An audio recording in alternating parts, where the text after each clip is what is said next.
This is how to find keywords for a country in Google Search Console.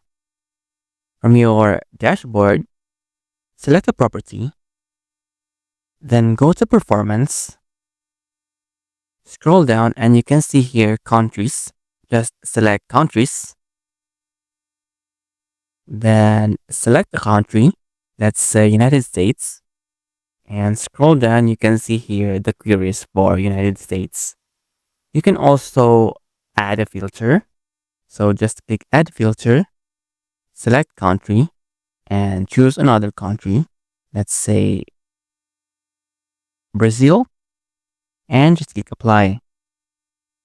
And here you can see the queries for Brazil. You can also add a comparison. So just click Add Filter, Country, Compare, and choose two countries you want to compare. And just click Apply. So this is how to find keywords for a country in Google Search Console.